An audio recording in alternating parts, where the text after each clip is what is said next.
On behalf of IMC, I welcome you all to the Day 3 of India Mobile Congress 2023. The topic of discussion we have today is celebrating inclusiveness, women crafting a dynamic tech future. With this, I would like to introduce you all with our moderator for the day, Mrs. Manisha Garg. She's partner with KPMG. Manisha is a partner and head for KPMG's Managed Services vertical in advisory.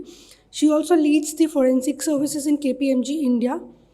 Manisha has got over 25 years of rich and diverse experience around due diligence, background screening, and financial crime risk. Prior to joining KPMG over 15 years ago, Manisha also led the credit and collections portfolio with Agilent Technologies and card accounting operations with American Express for over 10 years. Apart from her professional remit, Manisha champions the inclusion and equity initiative for advisory in KPMG.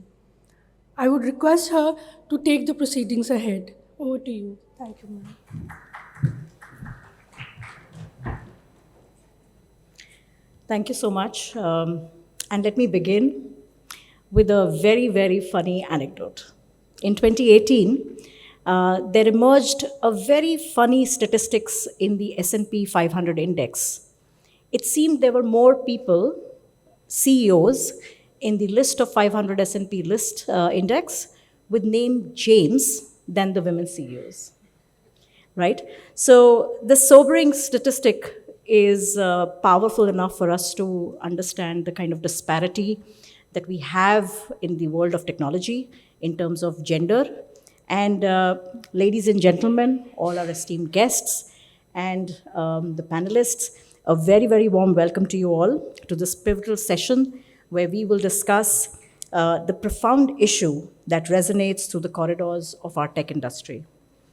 In India, otherwise, which is a very dynamic development journey, gender injustice does prevail, and particularly in the technology domain. And despite significant progress in various areas, the women's contribution is undervalued.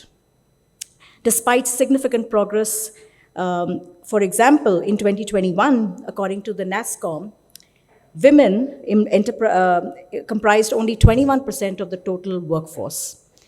It was also a statistic that opened at least my eyes. There was only 2.7% of the total equity that women startups got in 2021 when it came to venture capital funding.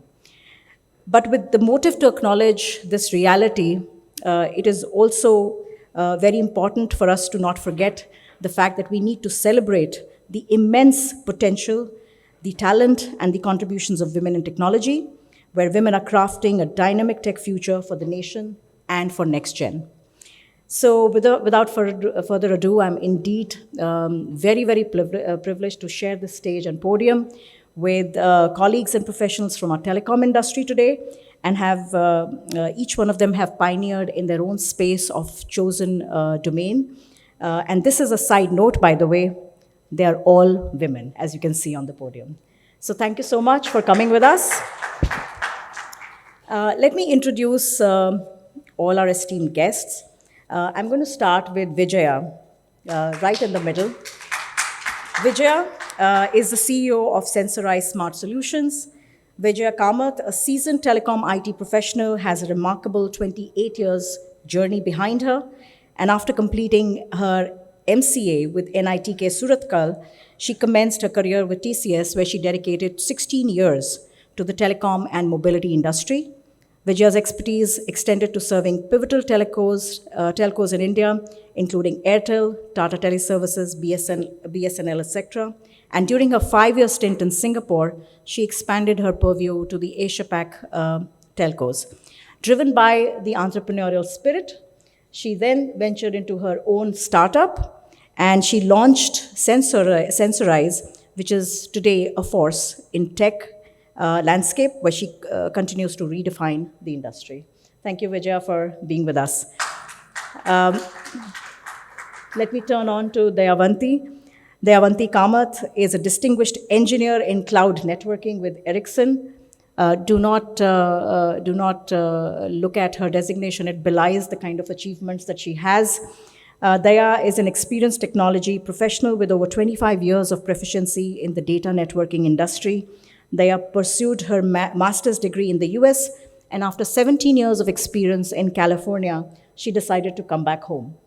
And in the last 10 years, her career path has led her to IBM and now with Ericsson, where she's held technical leadership roles in research and development, as well as standardization and open source communication. Daya holds 11 patents in her own right. Beyond her impressive career, Daya also serves as a mentor for aspiring women at Tech in Ericsson, supporting their growth and advancement in the industry. Let me turn on to Jeanette White. Welcome back to India again. Jeanette is a veteran with the telecom industry with career spanning over 30 years. She did tell me she doesn't like the word veteran. It has different connotations, but nevertheless, her experience counts. At present, she serves as the head of public policy, overseeing a broad area within the Asia-Pacific region. Jeanette embarked on her professional journey with British Telecom as an engineer and pursued a course in London Business School. Her career diversified with a spectrum of mergers and acquisitions, and in 1995, she did make her mark in India. That's when her love affair with India started, when the telecom licenses were being given out. She subsequently held various roles across Asia-Pac region, and notably, Jeanette also set up her own consulting firm before before joining GSMA. Apart from her role as public policy overseer, Janet is a passionate advocate for programs promoting diversity and inclusiveness. So thank you, Janet, for coming back to us. Meenakshi Gupta. Meenakshi is currently the acting chairperson and member of TRI. Meenakshi belongs to the 1984 batch of the India Audit and Accounts Service. She has held various assignments in Government of India, including the Ministry of Science and Technology, Ministry of Labor and Employment, Ministry of Chemical and Fertilizers, and the National Commission for Women. Quite a celebrated career, Meenakshi. She has also associated with reforms in the urban local bodies during her stint in New Delhi Municipal Council. Her major assignments in the Indian Audit and Accounts Department included the department included Deputy Comptroller and Auditor General, Auditor General of India, Account General in UP, and Account General in Delhi. Meenakshi Gupta graduated from the Delhi School of Economics, and then she subsequently did her master's with the Development Economics in the University of Bath in United Kingdom. Ms. Gupta has a distinction of conducting audits for United Nations and World Intellectual Property Rights Organization. She has also conducted training programs across Indonesia and Bhutan. Last but not the least, Satkirti. Satkirti is a visionary in her own right and has been with the telecom industry since late 90s. She has held multiple roles across telecom space, and Satkirti, like so many of us, was brought up in a household full of girls, where she learned the values of academic excellence and financial independence. And look what she's doing today. She's today the Chief Technology Officer for Airtel Business and has been an integral part of that business for the last almost 20 years. With a relentless focus on telecom technology and the dynamic B2C spectrum of business, Satkirti has played a pivotal role in contributing towards Airtel growth and innovation. So thank you all for being here with us, such celebrated women and business women in their own right. My first question, and I'm going to open this panel, is to Meenakshi. Meenakshi, women are integral part of any growing society, integral part of various countries that have seen that journey. With your experience as a regulator, what do you see as challenges when it comes to the growing role of women in India, particularly, and the fact that do you see any gender diversity with respect to the access to the technology that exists today. Thank you, Manisha. Good afternoon to all of you. Uh, Let me first make a point very clear that I am not a feminist. So, whatever I say would be based on absolutely objective assessment which I am doing. And so, that is the one thing which I wanted to say. And secondly, as Manisha just mentioned about Satkirti, I also come from a household full of girls. I am eldest in a family of 4 daughters. So, whatever that may mean. All right. Now, you referred to the growth and development part of it. I would start off with something which I had observed uh, during my various personal and professional visits in last few years. I happened to visit Shillong in Northeast, and we had gone to a place very popularly known as Root Bridge. It's a beautiful place. That's not the point here. So one has to go down some 1,000 steps to see the root bridge, and then of course in the process you will need a bottle of water. No, not a glass of water. So you of course have to buy it. Uh, so I was looking for some money in my bag, and then this girl who was selling the water and the juice and everything, she quickly comes up with a little board in her hand which had the Paytm thing on it. And in Khasi language, you call sister Kong. So she says, Kong, Paytm. So, and we were in a thick forest. So that tells me, how much penetration the telecom has done and how much awareness it has generated. My second experience relates to the other end of the spectrum, so to say, to the western part of the country. We were interacting with some women artisans in Saurashtra area, in Kutch area, and these are the women who are largely who do this beautiful embroidery and all. And so we were trying to talk to them, and we were trying to figure out, how familiar are they with the use of technology and things like that.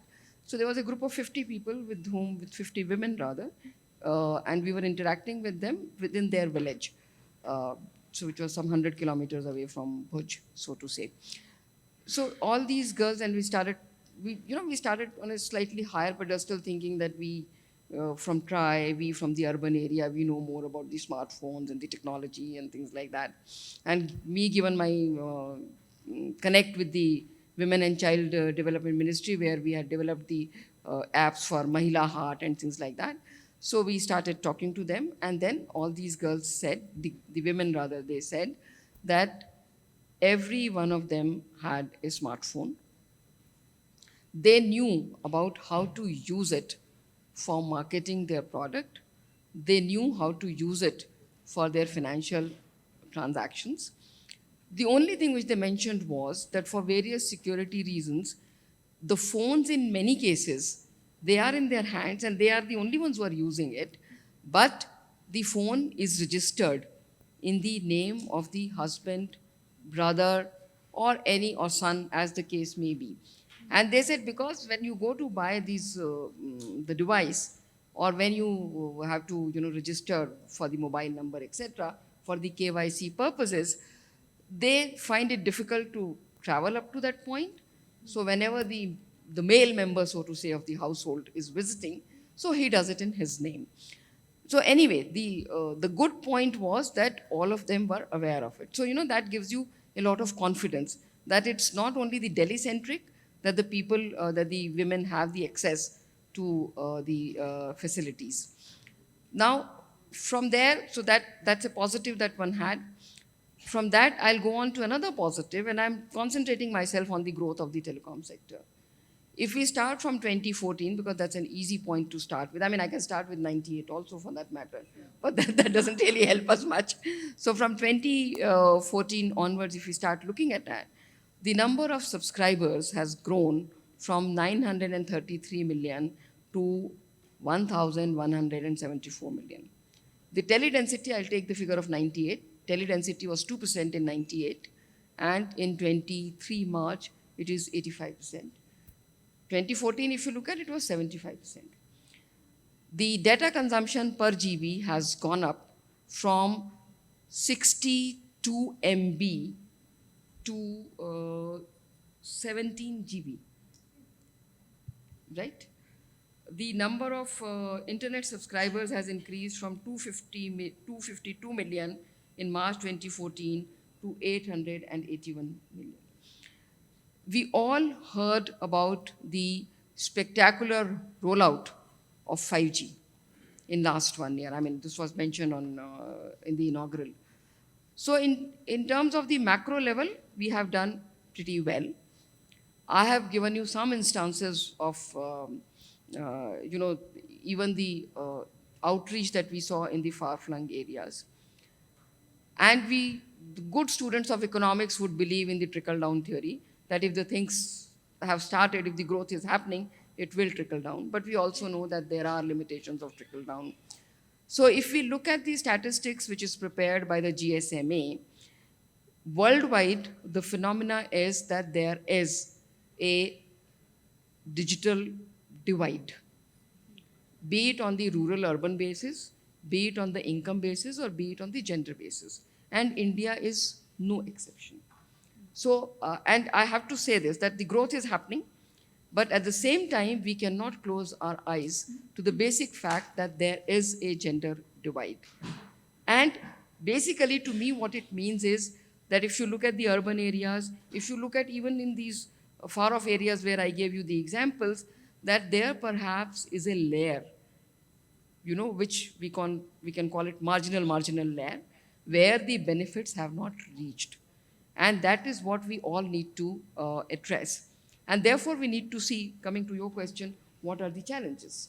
The challenges are largely affordability, accessibility, socio-cultural factors, safety and security, just to name a few. Now, when I talk in terms of accessibility, the accessibility will come through the network. Now, the network in India is pretty robust. The 4G penetration is there almost in every village. And there is a study done by DOT based on which they have identified a number of villages, which, if I'm not mistaken, is less than 200, where the 4G penetration is not there. The 5G rollout, we heard the stories the other day. And there are some international indices which also put the accessibility, in terms of accessibility, India at a pretty high level. I mean, in terms of that index, we are at 61 or something like that. So the accessibility is one thing. And then for the far-flung areas, we also have the USF project run by the DOT, where all these difficult areas, the northeast, the desert, and other such areas, for which the specific schemes of the government of India are there to provide some kind of incentive to the telcos so that the accessibility is there. Affordability, to my mind, is one of the major areas. And by affordability, I mean the affordability of devices, plus the affordability with reference to the user charges that you are required to pay. Because one-time investment in a device perhaps may not be as much a problem, but being able to recharge the phone off and on whenever it is required, that puts one major constraint. The other thing is the digital literacy. And as we were discussing in our pre-meeting, that there are very interesting anecdotes on that. There are 85-year-old women who have been able to learn the necessary skills, and there are people who are not able to learn the skills, but digital literacy is an issue which needs to be addressed. The fourth issue which I would like to mention here is the socio-cultural issues. There are many families, many households where they still feel that if the women are allowed access to the phone, they would have access to the outer world in a manner which may not be very good for the bringing up of children, bringing up of women, daughters. I mean, there are people with those kinds of views. So those socio-cultural factors are required to be addressed. So these are some challenges that I mentioned, because I know there's a constraint. I can go on and on this. So these are the things that we need to address. And I would just mention a few things which the government of India has done in this. We have the BharatNet project through which the villages are being covered. We have the Digital India program.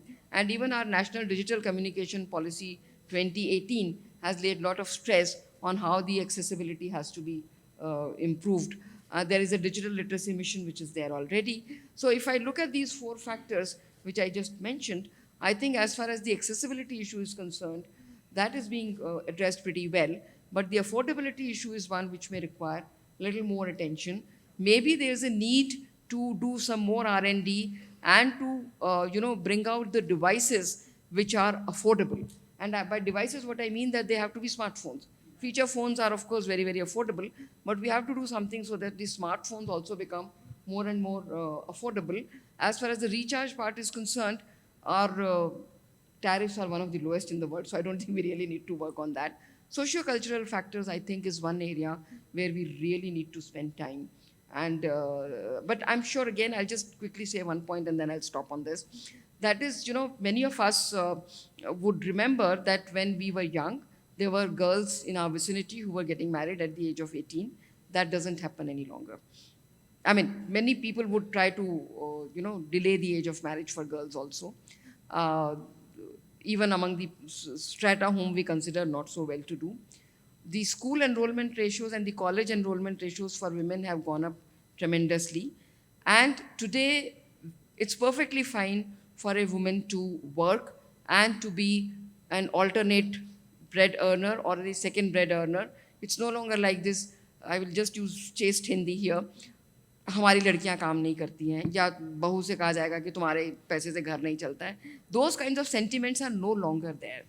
The family sizes have come down from, 2 and 1 is the normal norm. So all this has happened by change in attitude. What I'm trying to say is attitudinal changes are difficult to come, but they do come by. So we are hoping that when we are looking at the issues relating to women getting more access to the telecom related things, and the other such things, that those attitudinal changes would happen. I'm very, very hopeful of that. Thank you. I'll stop here. Otherwise, Thank you, Meenakshi. I think you alluded to how things are changing in India, and you did mention GSMA and the statistics. Let me come back to Jeanette, leading on from there, Jeanette. We have a gender disparity when it comes to the access to internet.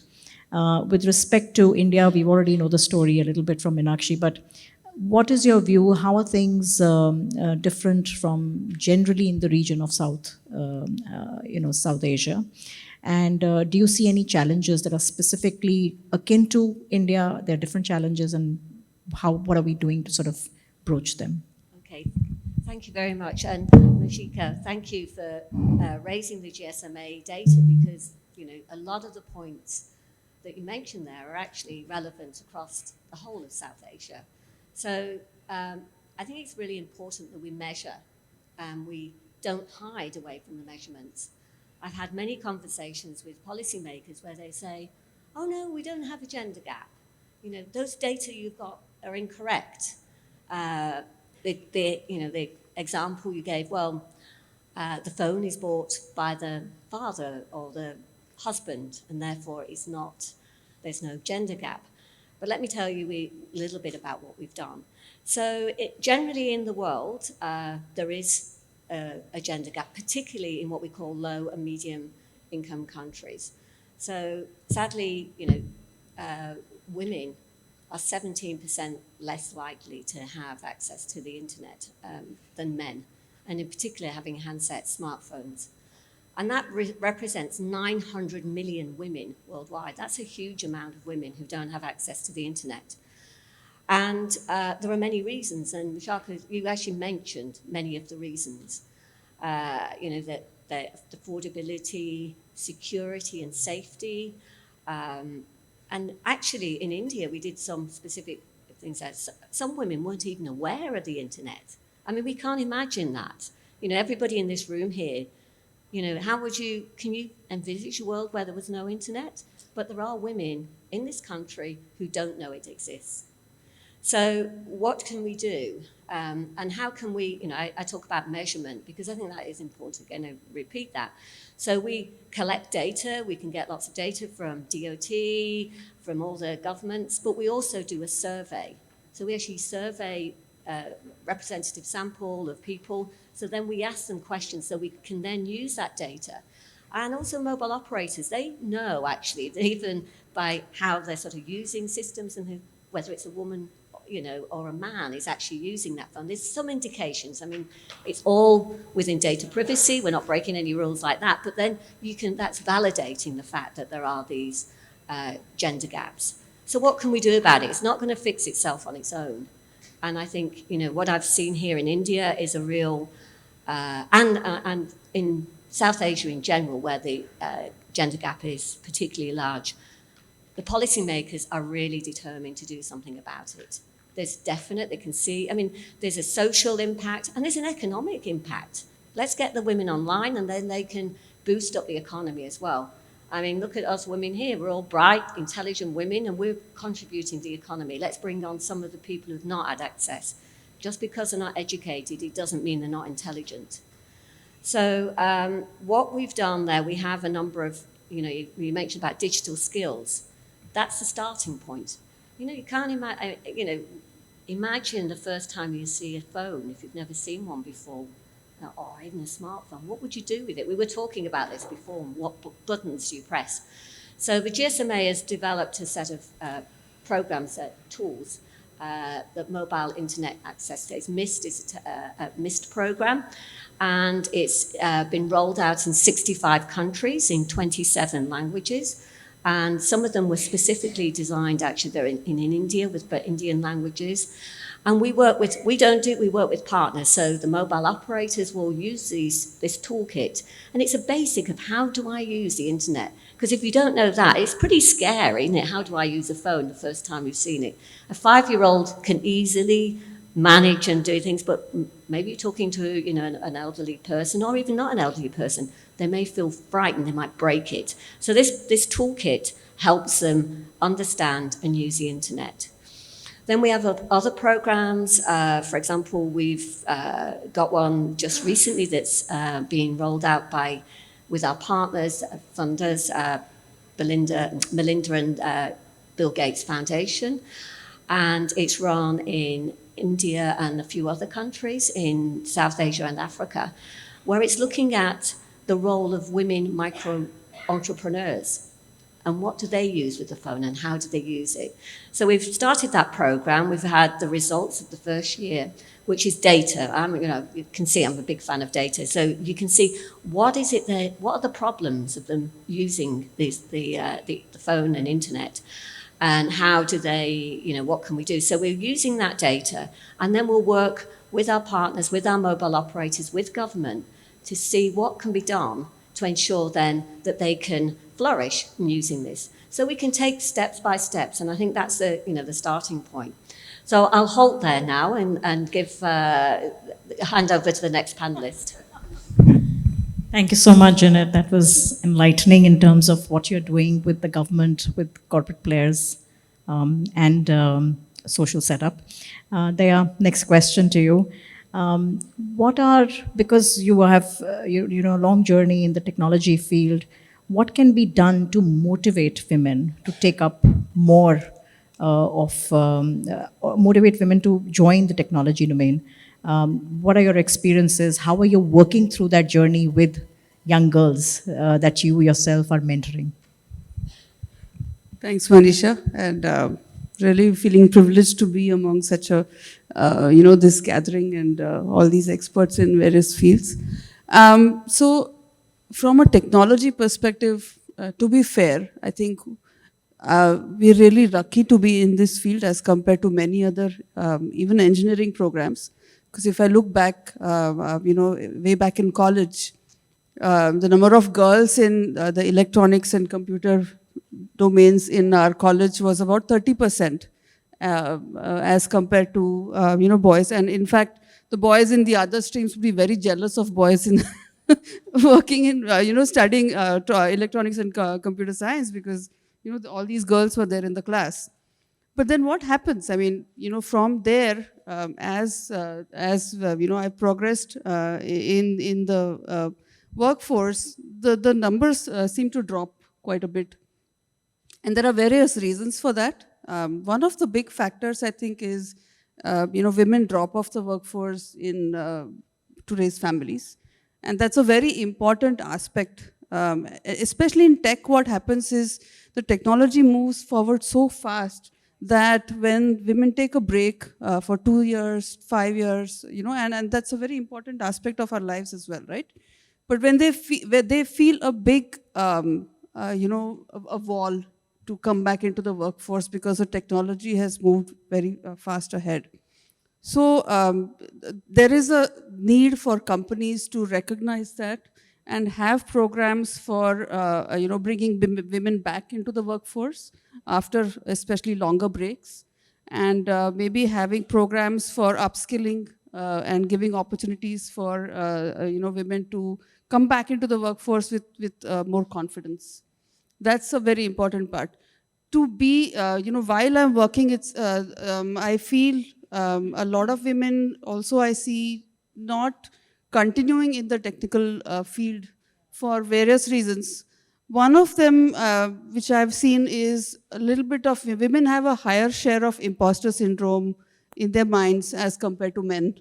They might be experts in a certain domain, but they lack a little bit of confidence when they're talking to a lot of the men around them or discussing on these technical aspects, and they feel that they have to be super confident to even open their mouths about certain subjects.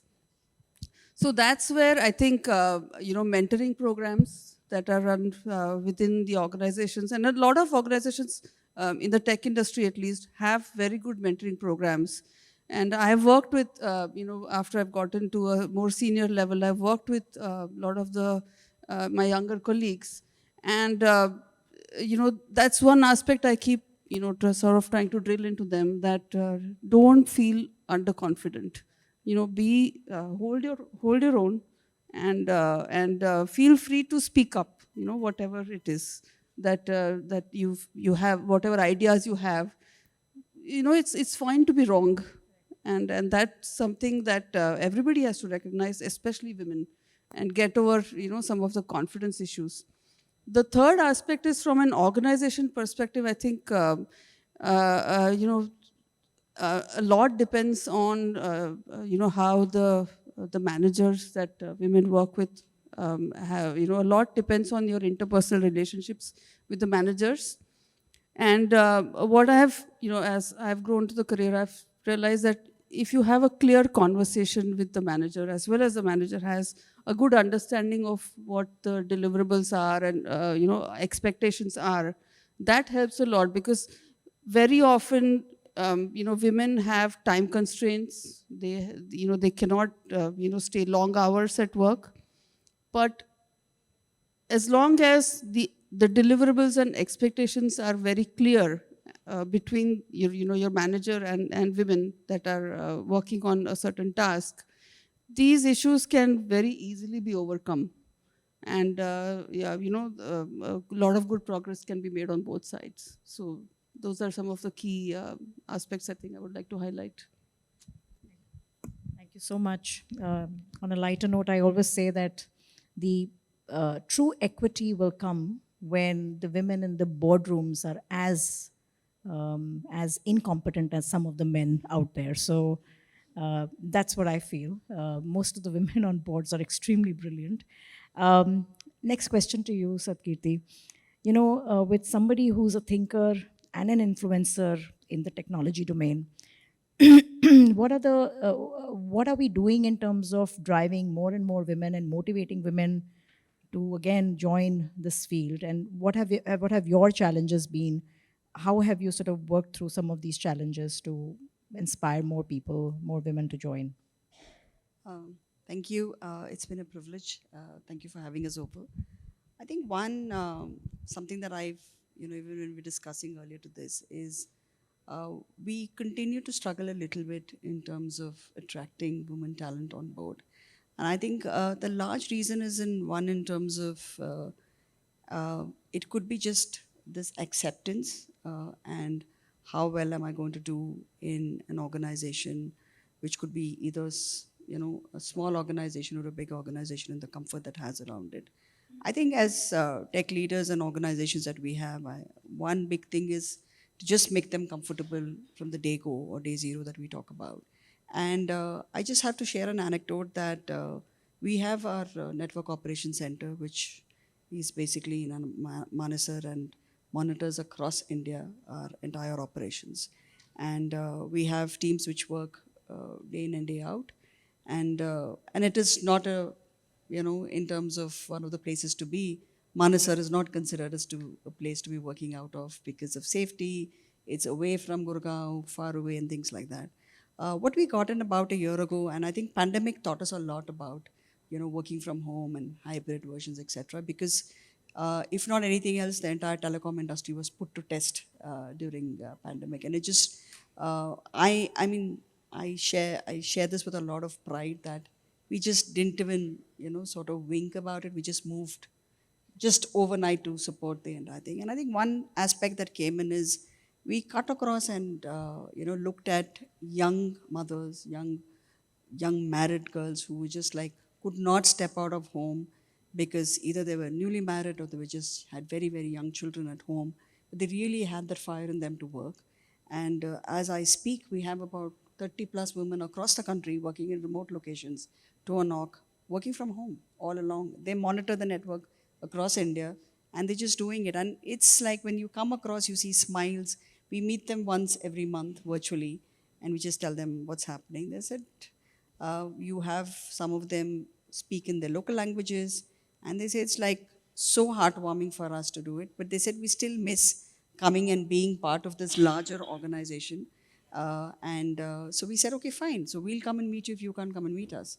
And I think the ability to sort of go and meet them in their workplace and where they are on the field is something that's really, really heartwarming. And actually, I think that's one of the reasons you actually will not just motivate them. I think you also tend to inspire them when you go and meet them. And I think this is the way that we as influencers should be looking at it. And I think at the same time, we have a lot of work to do on the same.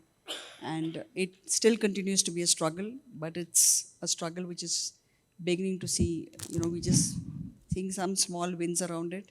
I think we should be able to start breaking through this. Thank you so much. My next question, Vijay, I'd like you to come in with your sort of experience of being an entrepreneur yourself, choosing the harder path to run it by yourself. And there's so many fields which are non-STEM fields that are available to the youth today.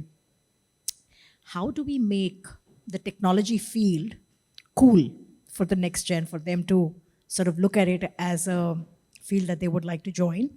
And also tell us, we have so many examples of women who are joining and who've led from the front some really mission critical projects like, for example, Chandrayaan, or now Mangalyaan, or for that matter, Tata Harrier, the entire body being assembled by women. What are some of those, what are some of those things that we can do to sort of have more sort of technology icons in women in future? Thank you so much, Manisha, and it's really great to be part of this panel. I think I would like to start, our own example. I mean, I belong to an era where there was no Google, there was no internet, there was no smartphone. So we were smart, okay? So we decided that we have to make a difference. So if you look at when we were younger to this, 28 plus year journey of mine, I mean, there's been so much learning that, now I can also operate a smartphone, okay, and also use my brains. So the thing is that after independence, last year we celebrated Azadi Ka Amrit Mahotsav, that is 75 years. So if you see, there were 5 top women leaders, okay, who all chose STEM, as a field, a discipline. So you all have heard of Kiran Mazumdar Shaw, you heard of Upasana Taku, they started MobiQuick. I'm sure many of us use these UPI and payment apps. Then there was this lady called Sonam. She started something called Right Research. So it was an AI/ML based investment advisory. Okay.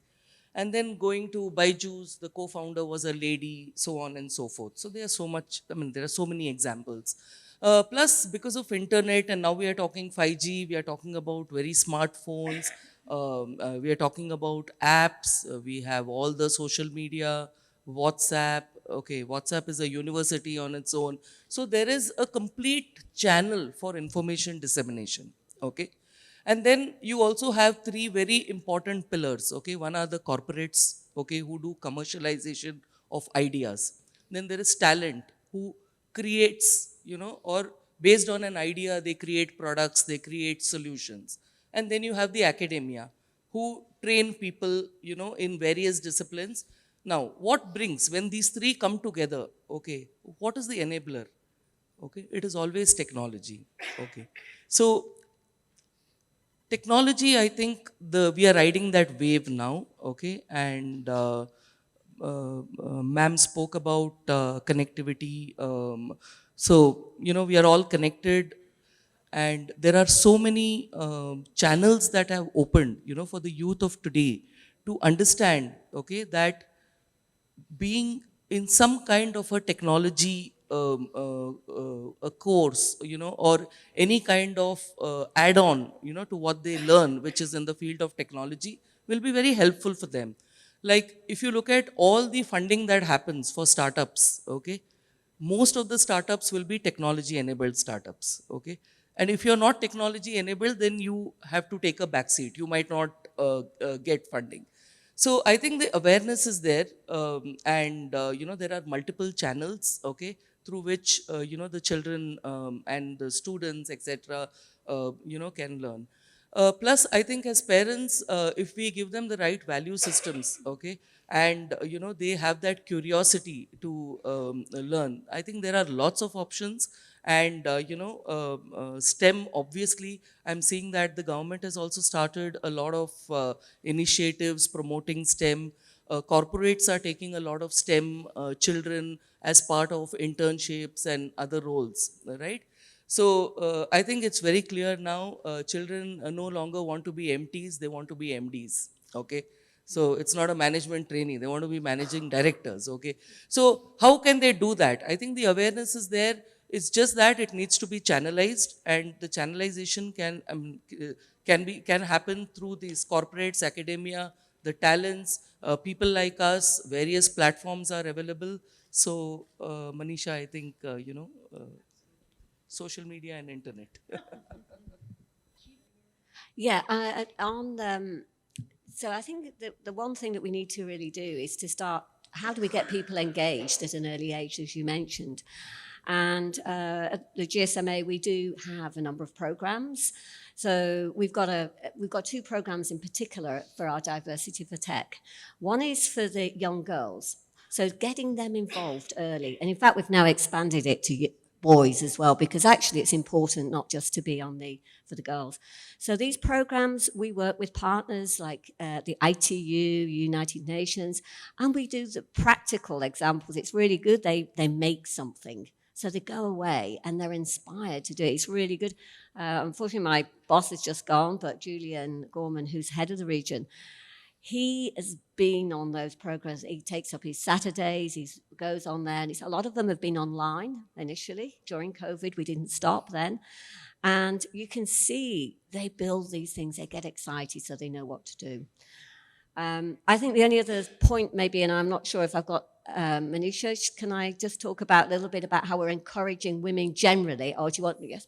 So I think it was Daya's point about the imposter syndrome. I think a lot of women do have that. Men have it too, I know. But one of the things that we've done in our Diversity for Tech, we set up on an International Women's Day this year. We set up a program. We called for women to say, what am I doing in tech? What am I doing to make my country better, and how am I doing it? They write a piece, we put it on our website. And at our regional conference in Seoul this year, we recognized 3 women. It was our first time of doing this. One of them was Dr. Anasha, who is a former civil servant. She was one of the awards, so from India won one of the awards. And they were there on the stage. So they got a show. But what we're trying to do is to say, look, we're all women on this panel, but why aren't we on the main stage? Why aren't we there on the technology programs? I've watched in, IMC, same with many programs and many events. Not many women are actually on the stage. If it's a Women for Tech program, we're all there, we put our hands up, we feel comfortable. But what we're trying to do is to encourage more women to speak on stage about what they're doing. So we have, again, I think measuring KPIs. We say we will not have a manel. Do you know what a manel is? That's a panel full of men. So, we're not going to have any of them. It's a KPI. We can't do that. Sometimes we fail, I think some of you may know here, if you're in the telecoms industry, Mobile World Congress is the biggest show. 100,000 people go to that show. And this year, we managed to get more than 40% of the speakers were women. So that's a real, we've really tried very hard at that.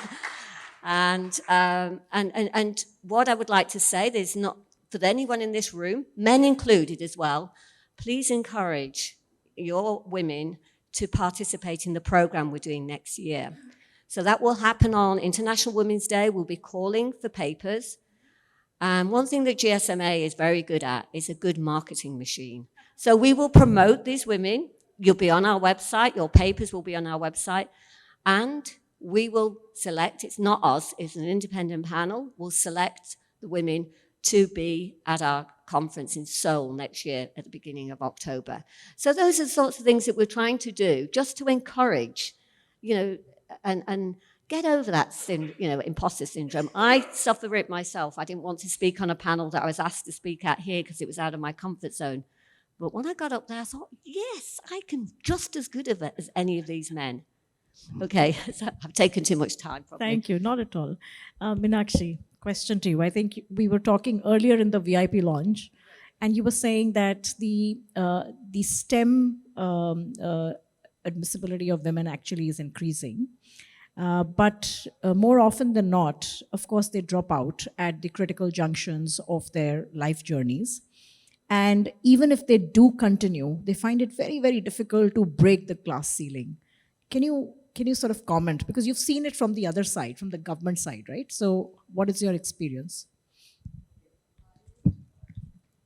This subject has been, this subject has been very close to my heart since for many, many years, let me put it that way.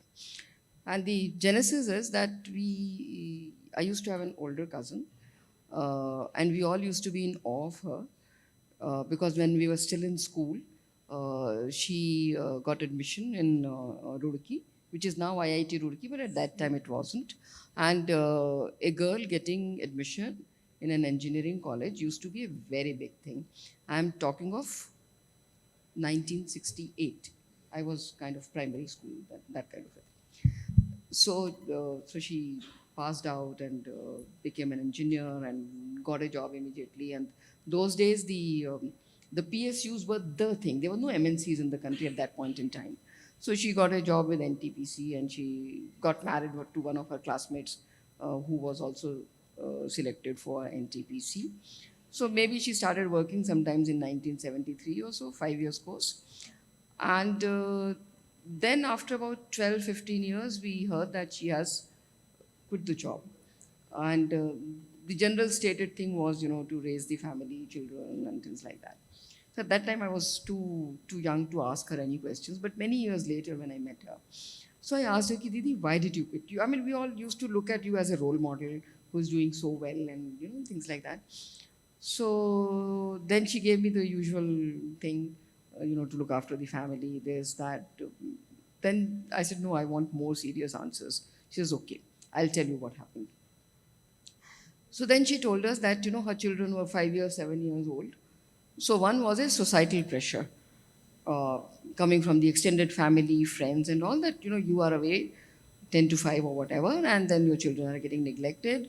So you are spoiling the future of your children for your own career. So that's one thing. And she said it started playing very heavily on me. While the husband was supportive, but still it happened.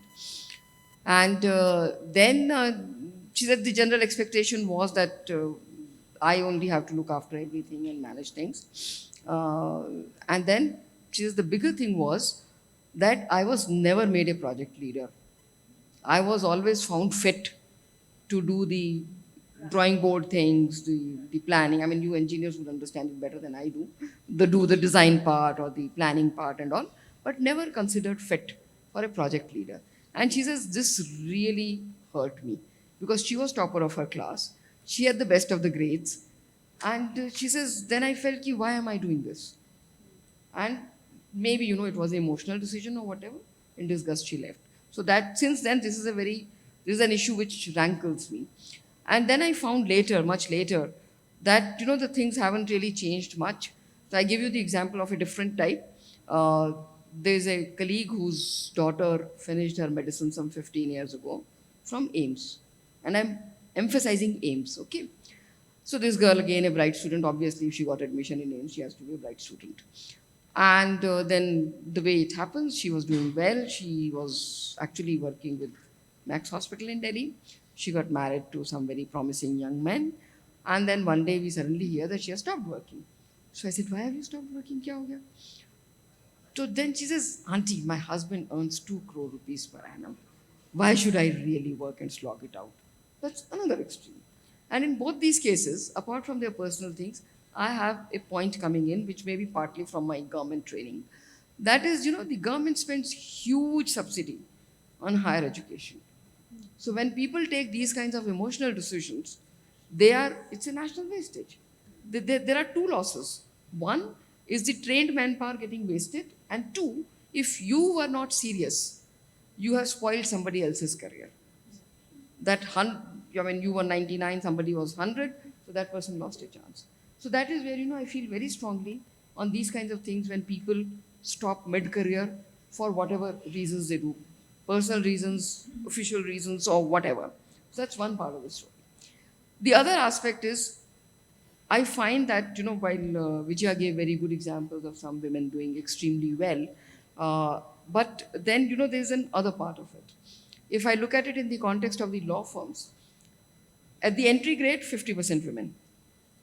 The moment you start looking at people with 5 years experience, it's not even 10%.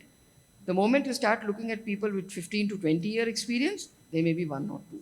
Among all these brilliant law firms that we have across the country, there is one Zia Modi.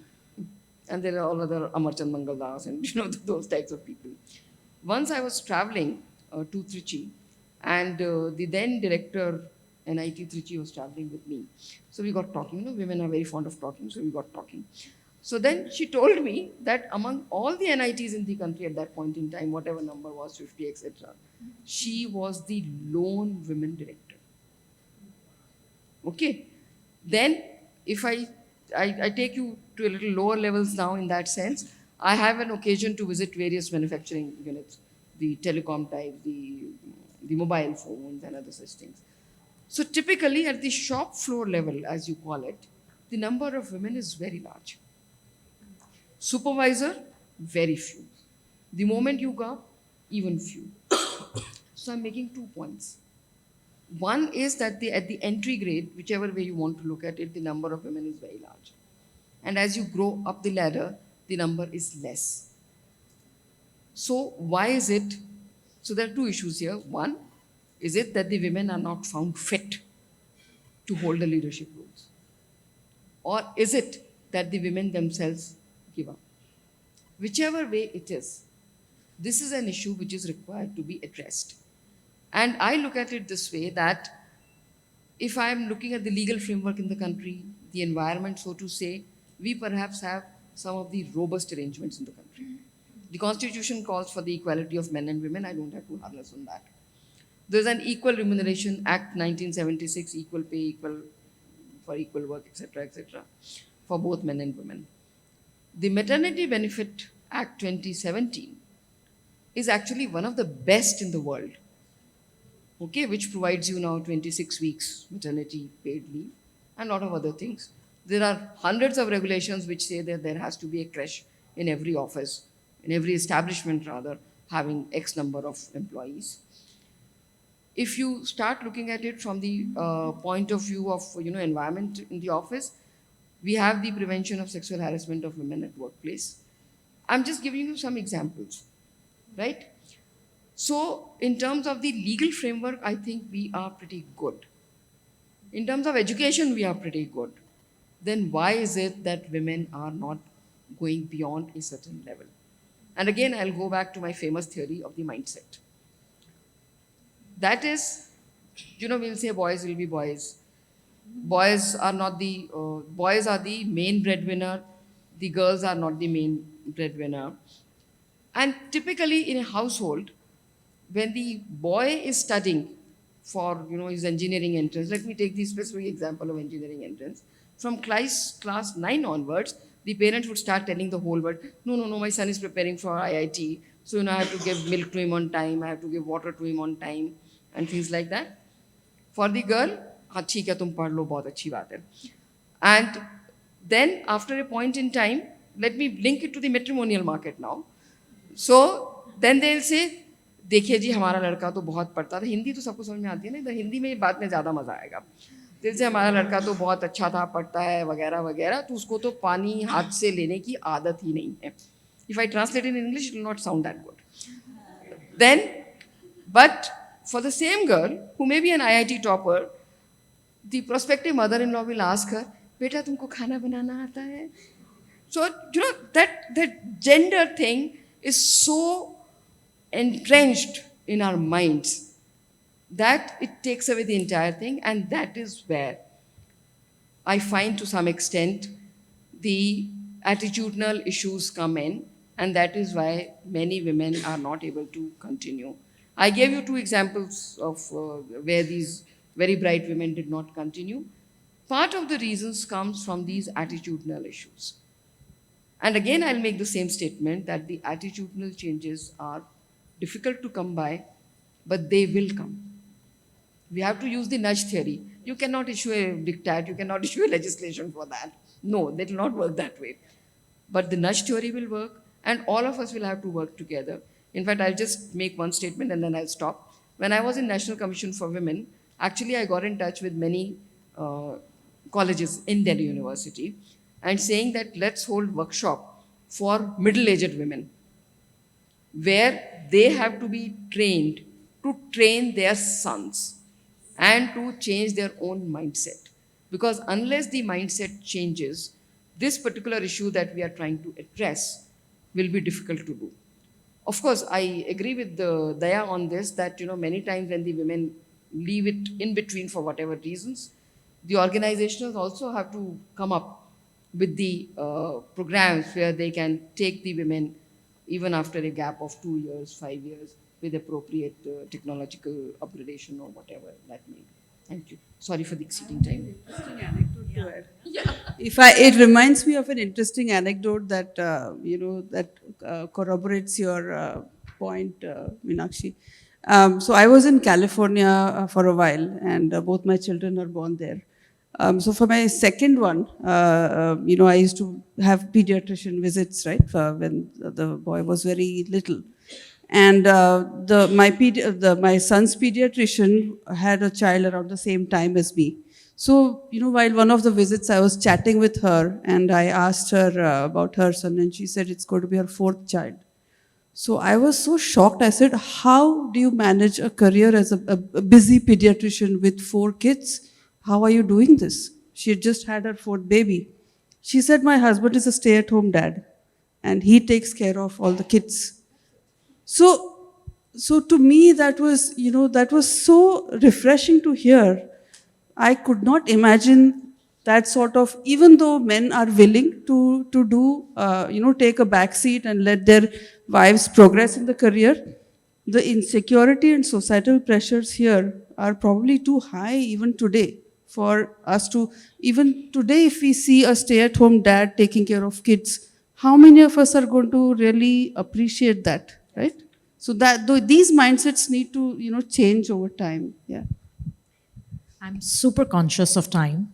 And what I'm going to do is, I had one last question of Vijaya. If you can, Vijaya, in a minute, tell us, you are the antithesis of person who has sort of broached a different path and yet broken the glass ceiling at your own sort of on your own terms. Can you tell me what are some of the things that we can do to reverse this whole breaking the glass ceiling? And even though you are the primary caregiver at home, how do you reverse this trend? And you've done that. So if you can just sort of relate 1 minute. This subject is very close to my heart because, yeah, I mean, it's not been easy right from the time, I wanted to get into computer science. There was a lot of resistance at home. It started that way. But then they allowed me to go to Surathkal. I did my MCA. I joined TCS in Chennai. And my parents were like, I mean, you can't go to Chennai. But then Chennai happened, and then I went abroad and all that. So one thing which, we should teach all our girls, all our women is do not fear anything and do not be ashamed of anything. Okay, these two things are very, very important. And if we do this and if we practice this, it will help you shirk off all the inhibitions. So then, I got married very late by our community standards, and at home everybody had given up. They said, no one will marry her. Okay. So I said, that's fine. I mean, there's no urgency to get married. It has to happen, it'll happen. Then I got a husband who wanted a professionally qualified wife who can manage with him, without him, and in spite of him. Okay. So, I was a bit confused and, but I was told at home कि इसको हाँ बोल देना, इसके बाद हम नहीं ढूंढेंगे तुम्हारे लिए. So he was good. So I said, okay. And we got married. And then, it was difficult. I mean, when you stay with in-laws and all that, everybody doesn't have the same mindset. And I think all of us, at least here, must have gone to that in some form. Today, in-laws are open, people are open, thanks to, like I said, connectivity, internet and all that, it's a different ball game today. And I have heard things like, that's why I said, computer science nahi chahiye, banker ya teacher le aate. Okay. So I've heard that also. But then, as it went on, I realized that, being in a career is very important for me. I learned a lot of things. I was adding value. Customers were happy with my deliverables. My team was happy. My bosses were happy. And we were doing well. Okay. So just because I have a child, why should I take a backseat in my career? Okay. So then I personally, what I did, if I need help, I used to ask for help. Okay. If I have to travel somewhere, I can't manage that little toddler. I just can't leave her alone. So I would request my husband, will you not travel for 2 days? Can you be in town? Okay. So he would say, yeah, I would do that. So, it was all about planning, scheduling, being a backup for each other. Like today I've seen all that has paid off, all the sacrifices I made then. Today, if I have to travel at the drop of a hat, my husband cancels his travel and asks me to proceed with my travel. He says, aap travel kar lo. Okay. So, I think it's all about planning. It's all about understanding. And one very touchy topic, okay, which is about this COVID. So many young people died, okay. They were all breadwinners of their family. And, many women, were left with 1 child, 2 child, 3 children and all that. So they have to depend on perhaps their extended family for support. But if they were educated, if they were doing a job, if they were, in some field where they were also a contributor to the family, it would not be so tough, okay? And life is uncertain. What would happen, you never know. So if anybody can contribute to this world in some form, they should get into a stream, they should work, they should become entrepreneurs, they should do something, okay? So that's my belief. Now, on the work front, I have a lot of ladies, who have come back after maternity leave. There was one lady who lost her husband very young, okay? There are many such people who come to me and they ask for flexi timing, okay? So I don't put them in the front. of course, they can't go in front of the customer because customers would want to have a meeting at any time and all that. But they have constraints. So I tell them, choose your 8 hours. Okay, you can work 10 to 6, you can work 8 to 4. Just choose your 8 hours. You want to do 4 in the morning, 4 in the evening, that's fine with me. And I have 6 such women who work with me today.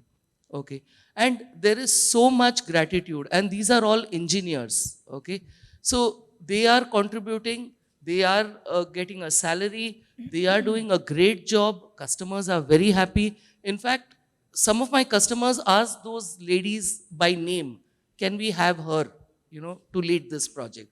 So I think it's all about understanding, it's all about planning, and it's all about compassion.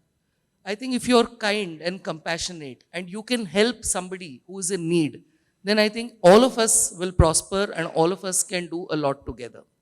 That's fantastic. Thank you so much for that. If I can request Satkirti and then Jeanette and then Minakshi and Daya, 30 seconds, parting thoughts on how do we inspire, how do we change, bring more women in technology? I think I would just say that it's not bad up there. It's actually wonderful. I know a lot of people come up to me and says, ma'am, how do you manage?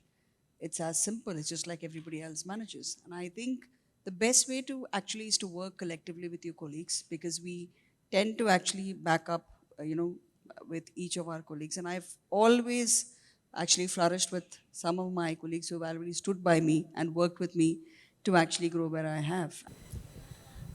Okay, well, I'm going to take a different tact. We have lots of women's networks. At GSMA, we've got a network of women there. We've got about 500 women, maybe a little bit more. 500 women isn't going to change anything. We need 500,000 women to make a revolution.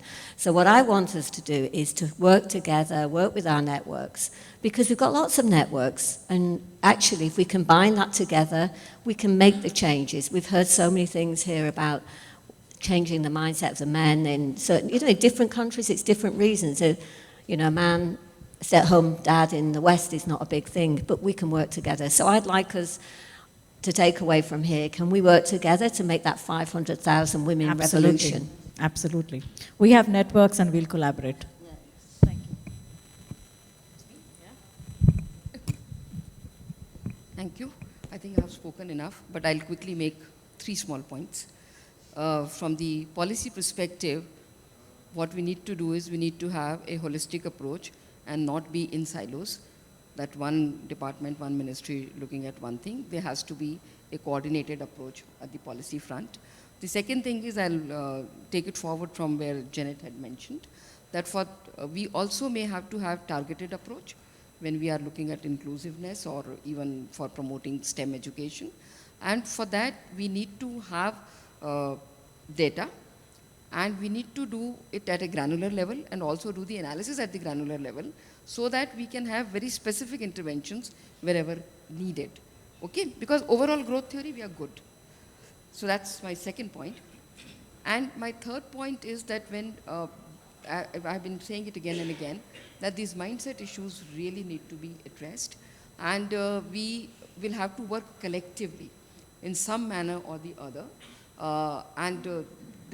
The nudge theory comes as the best example for this, that how do we nudge people to get into this thought process without encroaching upon, their privacy or their other issues. We don't really have, as I said, we can't legislate, but we have to gradually make people think that this is the right approach and they need to work. Maybe the networks can work, maybe the self-help groups can work, maybe in Indian context particularly, because the banks have done a great job of the financial inclusion, so we can use that network and more and more people can be encouraged to become party to the digital inclusion. So those kinds of things we'll have to do. Some out-of-box thinking may be needed. That's it. Thank you. All right. I think all of you have pretty much covered, the change that needs to happen. One extra thing that I would like to add to the mindset aspect is all of us women included, have a lot of unconscious bias in our heads.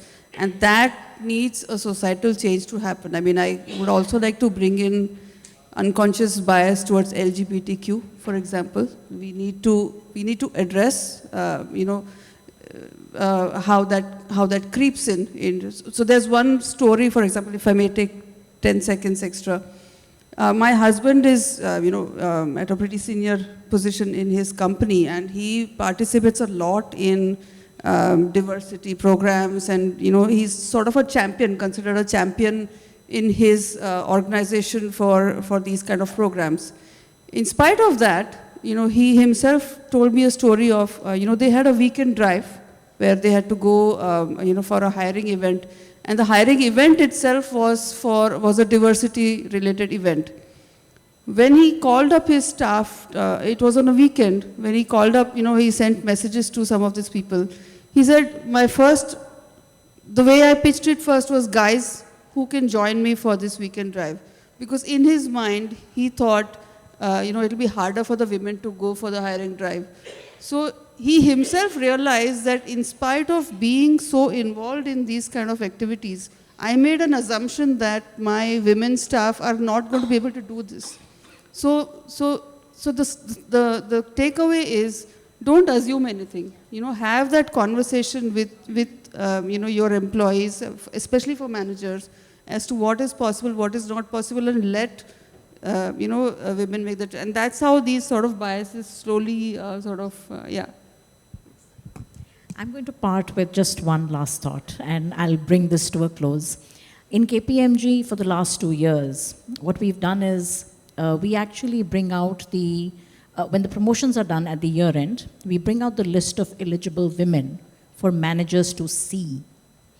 So that, sometimes things get lost in the thought and assumptions and biases, and these managers have to take a cognizance of the eligibility of these women and ensure that they are given the right sort of chances.